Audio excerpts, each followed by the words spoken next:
Bonjour tout le monde, bienvenue à cette nouvelle capsule d'écoute agricole des Laurentides, Émilie Lamarche, travailleuse de rang. Mon sujet aujourd'hui, le transfert, les deux côtés de la médaille. En agriculture, comme dans tout domaine, arrive un jour où on a envie de prendre sa retraite, de se reposer un peu.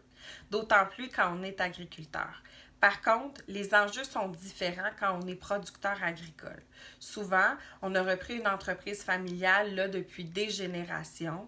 On s'est investi, donc on veut pas, on va pas fermer la porte comme on le fait avec n'importe quel emploi. Il y a une partie de nous qui est à la ferme. On souhaite parfois que, ou même souvent, que notre relève, nos enfants, reprennent l'entreprise.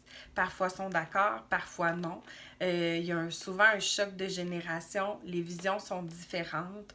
Donc, en plus, puisque c'est la famille, les motifs s'en mêlent. Donc, on va regarder ensemble quelques petits conseils pour vivre ça le plus harmonieusement possible. D'abord, il faut parler de nos désirs. C'est important, comme producteur, de parler à notre famille, à nos enfants, de ce qu'on souhaite pour l'entreprise. Il ne faut pas attendre à 60 ans, 65 ans, qu'on souhaite prendre notre retraite bientôt.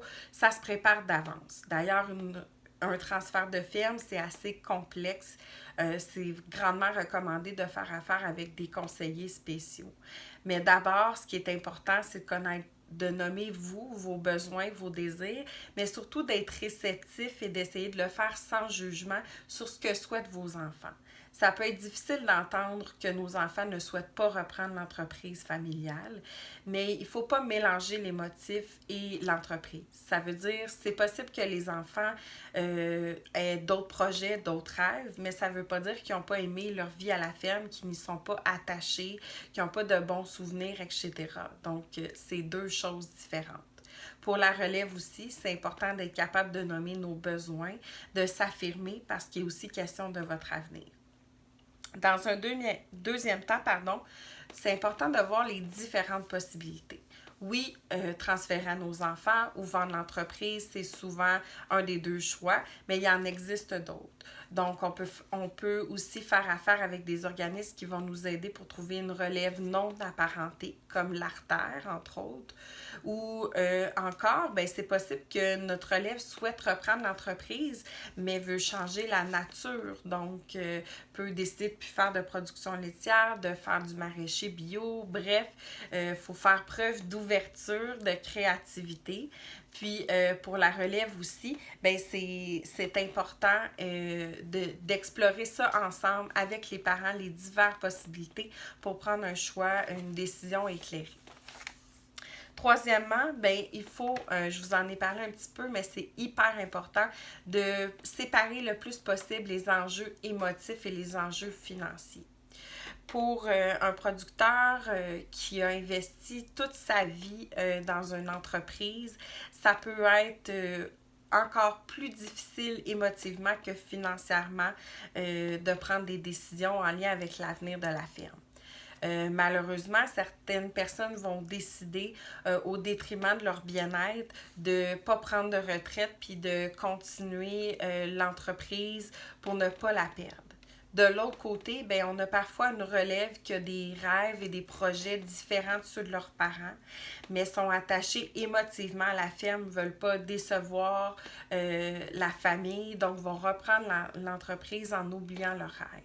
Donc, c'est important de se parler, puis d'être capable de voir qu'est-ce qui est le mieux pour l'entreprise, mais surtout pour le bien-être personnel. En terminant, l'important, c'est de trouver un équilibre. Un coup qu'on a décidé que oui, les enfants reprennent la ferme, tout n'est pas réglé. C'est d'ailleurs là un des plus gros enjeux du transfert.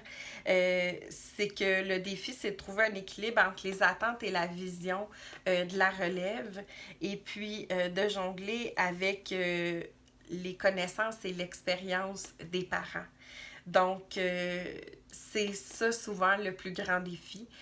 Comme parents qui se retirent tranquillement de l'entreprise, ça veut pas dire qu'on n'a plus rien à dire puis qu'on ce qu'on fait, c'est pas bon, mais il faut être capable et ouvert au changement, à la nouveauté, à ce que la relève peut nous emmener. Mais aussi, de l'autre côté, la relève peut se sentir menacée par les parents, mais c'est important de voir qu'ils ont une richesse à partager, ils ont une expérience de vie qui peut vous apporter beaucoup. Bref, c'est de trouver un équilibre pour gagner du travail intergénérationnel. En terminant, il faut garder en tête que derrière le transfert de ferme, il y a une famille qui, elle, va toujours être présente au-delà de l'entreprise. Donc, peu importe l'avenir de l'entreprise, il faut prendre soin de notre famille et c'est elle qui devrait être préservée en premier lieu. Donc, n'hésitez pas si vous avez envie de jaser. Ma collègue Anne et moi, on est là. Ça va nous faire plaisir. Je vous souhaite une belle journée.